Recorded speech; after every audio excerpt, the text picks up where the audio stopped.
Quero ver, hein? Vou dar um prêmio para quem adivinhar o que será que o tal do amperímetro mede. Né? Amperes, ou então mede corrente, né? Popularmente falando, mede corrente, ou mede a intensidade da corrente elétrica. Mede corrente. Aí deixa eu pensar aqui. Eu tenho lá um resistor conectado a uma fonte de tensão e eu quero medir a corrente que passa pelo resistor. Tu acha que eu devo instalar o amperímetro em qual posição? Em série ou em paralelo? Deixa eu pensar. Se eu instalar em paralelo, a corrente que passa pelo resistor vai ser a mesma que passa pelo amperímetro? Não, né? E eu quero medir a que passa pelo resistor. Quando eu coloco em paralelo, a corrente se divide. E aí eu não vou estar medindo a corrente que eu quero. Logo, sempre que eu for usar um amperímetro, eu tenho que instalar ele em sempre. Então o amperímetro sempre vem ou antes ou depois do objeto que tu quer medir, do qual tu quer medir a corrente elétrica, mas sempre em série. Instalação em série. Mas vem cá. Tu acha que dentro desse amperímetro tem algum tipo de condutor?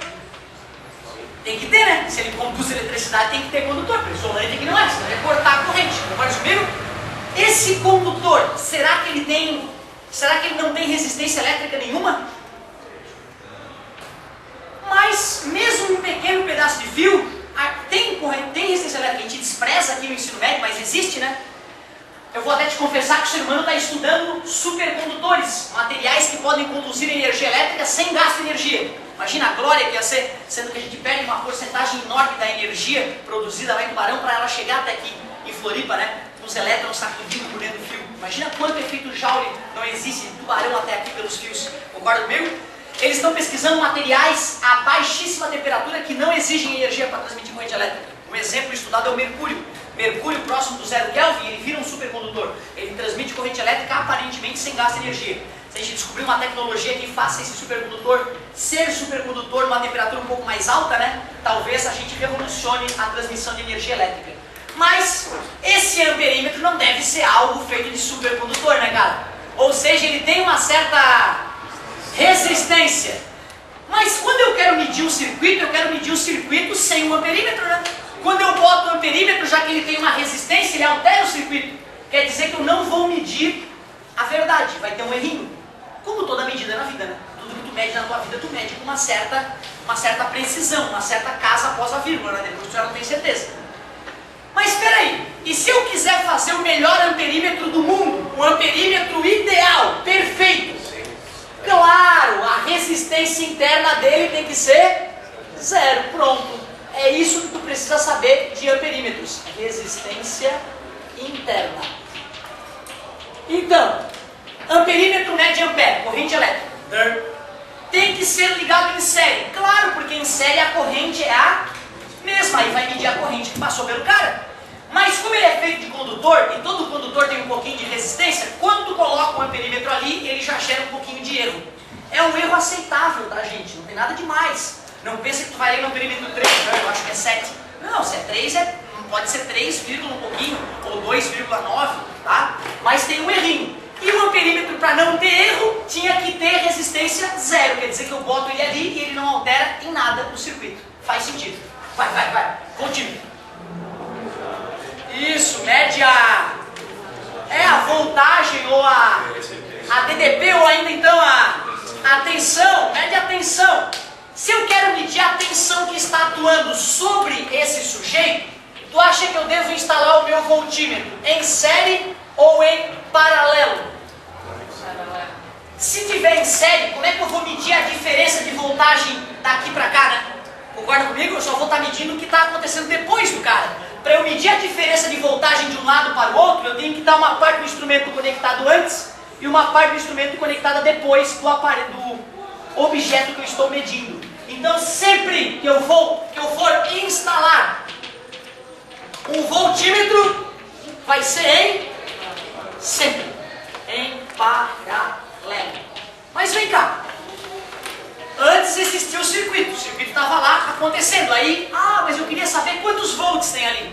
Quando eu vou lá e boto o meu voltímetro em paralelo, quando eu instalo o meu voltímetro, esse voltímetro tem uma certa resistência elétrica, é isso? Resistência elétrica.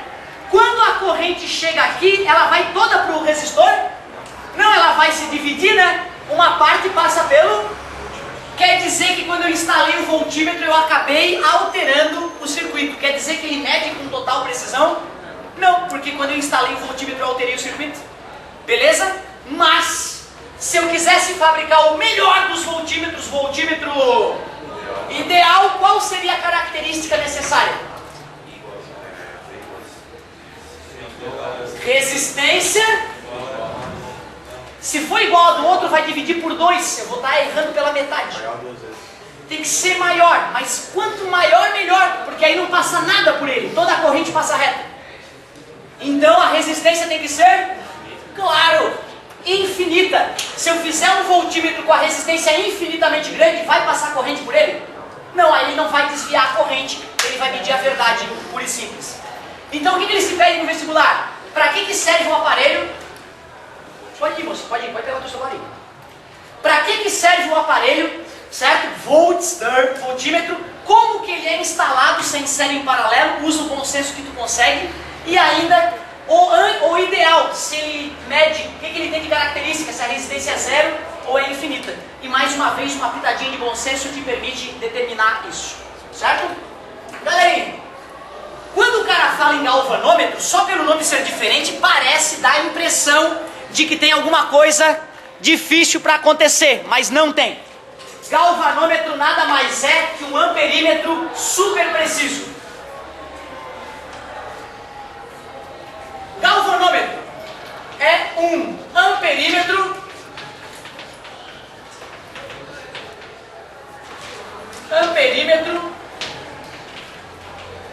de alta sensibilidade. Ele chora muito, professor. Não, querido. Ele mede com grande precisão. Aí a colega, muito atenta, olhou para a figura do galvanômetro da apostila e viu que lá dentro dele está escrito assim, ó. O que é isso aqui? Milha ou Mzinho, que é 10 na menos 3. Esse é o micro. Micro é 10 na menos 6. É justo, né? Dentro do galvanômetro está microampere. Quer dizer que ele mede a milionésima parte do ampere. Super preciso, hein? Certo? Então, falou em galvanômetro, está falando de um amperímetro de melhor qualidade. Só isso. Mas o galvanômetro ele é utilizado para valer quando a gente está trabalhando com uma ponte de Wheatstone. Pode falar, amigo.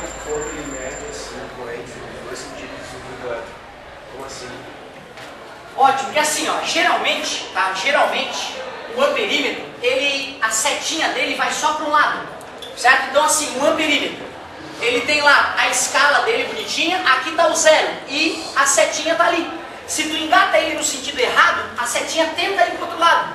Aí tu inverte os polos do teu amperímetro, ele volta a medir.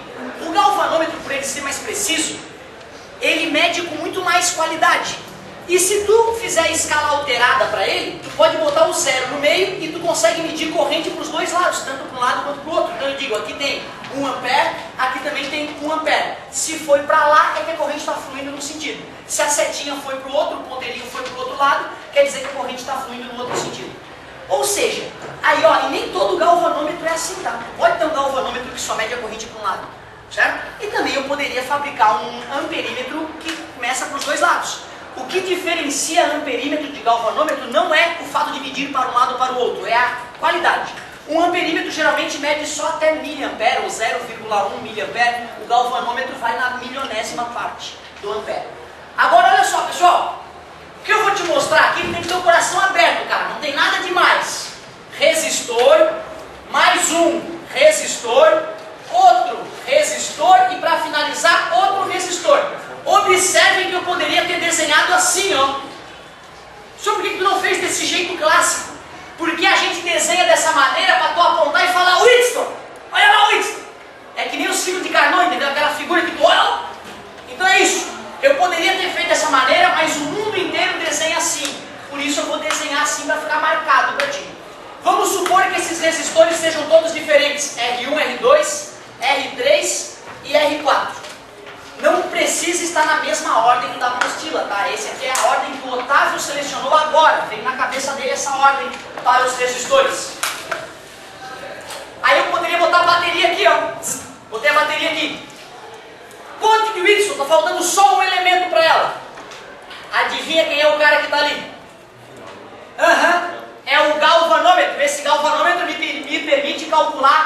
medir a corrente elétrica atravessando ele, não é isso? Nós estamos preocupados aqui em estudar a ponte de Wheatstone, por enquanto, quando ela estiver equilibrada. O que é ponte de Wheatstone equilibrada? A gente diz que a ponte está equilibrada quando a corrente no galvanômetro é, adivinha? Nula, zero. Então, ó, a ponte está equilibrada quando, qual é o detalhe? Quando o que mesmo? A corrente passando pelo galvanômetro é zero. Sempre que a ponte de Wheatstone está equilibrada, eu posso dizer que esse resistor multiplicado por esse, R1 vezes R4, termina para mim. Claro, é isso. E já que tem 4 resistores, eu sou obrigado a te fornecer 3. E aí tu está multiplicando, passa dividindo e é gol. Só isso por enquanto. Depois a gente faz uma situação, de repente, com a ponte de Wheatstone não equilibrada. Aí eu vou precisar de um pouquinho mais de matemática, de outras leis ainda um pouquinho mais para frente. Mas por enquanto, tens que saber reconhecer o Wheatstone. É o Wheatstone. Só de ver o formato de losango, Wheatstone. Primeira coisa. Aí lê o enunciado. Se ele falou que está em equilíbrio a ponte, o que tu faz? Esse vezes esse vezes... Por isso escreve. Esse vezes esse vezes esse. Acabou. Pode perguntar nele. Isso, ó, se a gente tivesse já um pouquinho mais avançado em eletrodinâmica, eu poderia usar as equações para te provar matematicamente por que isso acontece, tá? Mas até dá, olha só. Tu concorda que daqui para cá teve a mesma voltagem do que daqui para cá? Porque se tivessem voltagens diferentes, teria corrente passando daqui para cá, né? Já que as voltagens são iguais daqui para cá, e daqui para cá e aqui também, para isso acontecer só tem a possibilidade de esse multiplicado por esse dar o mesmo resultado que esse multiplicado por esse. Ou seja, quando a corrente se divide, certo? Vai ter a mesma queda de tensão nos dois. Eu poderia chamar isso aqui de ponto A, ponto B, ponto C e ponto D e gastar algum tempinho para te provar matematicamente isso aqui, certo? Até podemos fazer isso, mas eu preciso de mais algumas aulas de eletrodinâmica para te falar das leis de Kirchhoff, para a gente poder deduzir isso, certo? Então, por enquanto, tem que ter um pouquinho de fé. Quando é que tu vai usar isso? Para quem for fazer curso de exatas, física, matemática, qualquer engenharia ou química, vai fazer laboratório 1, laboratório 2, lá pelo laboratório 2 ou 3, dependendo da faculdade, tu vai brincar com a ponte de Wheatstone. E qual é a brincadeira quando o cara usa a ponte de Wheatstone? É mais ou menos assim, ó. O professor te dá um resistor que tu conhece, 10 ohms. Outro resistor que tu conhece, 10 ohms ou 12 ohms. Um resistor desconhecido, R2 e R1 e R2 tu conhece. Esse cara aqui, ó, não conhece. E te dá um outro resistor especial, que é chamado também de potenciômetro. O que ele tem de especial, esse resistor? Tu pega uma hastezinha dele e desliza para um lado e para o outro, tu pode aumentar ou diminuir o valor da resistência. Por que tem que ter esse potenciômetro? Porque tu vai pegar os resistores conhecidos, o resistor desconhecido e o teu potenciômetro, que também é conhecido. Vais instalar o galvanômetro e vais ficar mexendo no potenciômetro até que fique zero, ou seja, que a ponte fique equilibrada, é o nome técnico que se dá, certo? Equilibrada. Quando tu deixou esse cara aqui num certo valor, 8, ali fechou 8, equilibrou. Aí tu sabe que esse vezes esse é igual a esse vezes esse. Como tu só não conhece um dos elementos, tu determina o valor daquele cara. Então, ponte de Wheatstone é usada na prática para medir a resistência de um resistor desconhecido. Fala, amigo. Porque assim, ó, imagina que eu estou colocando aqui uma bateria de 12 volts, certo? Quer dizer que desse ponto para esse ponto tem uma DDP de 12 volts. A corrente que passa por esse gera a mesma queda de tensão que a corrente que passa por esse. Então vamos supor que aqui é 0 e aqui é 12 positivo, né? Dá a diferença de 12. Se aqui perder, por exemplo, 4 volts, 12 perdeu 4, foi para 8. Se aqui também perder 4, vai para 8 volts. Por que vai ter corrente passando de um lado para o outro se a DDP é zero, se não tem diferença de potencial. Concorda comigo? Tá? Então é por isso que não vai passar corrente. A apostila, ela faz uma alteração que eu acho errada na fórmula. Ela coloca no lugar dos resistores L. Ela coloca no lugar dos resistores L. Esse L, pessoal, é o tamanho do resistor que tu está usando ali, ó. Mas isso só é válido quando tem tamanho de um lado e do outro. Portanto, se eu fosse tu, eu passaria um xizinho nessa fórmula e usaria só a fórmula original. Porque aquela situação ali está muito simplificada. É muito raro aquela fórmula de baixo caber na questão. Certo? Na próxima aula eu vou fazer alguns exemplos de ponto de vista. E assim a gente está encerrando, né, praticamente a física C do volume 5. Beleza? É um pouco mais embaixo ali que ele botou os L's.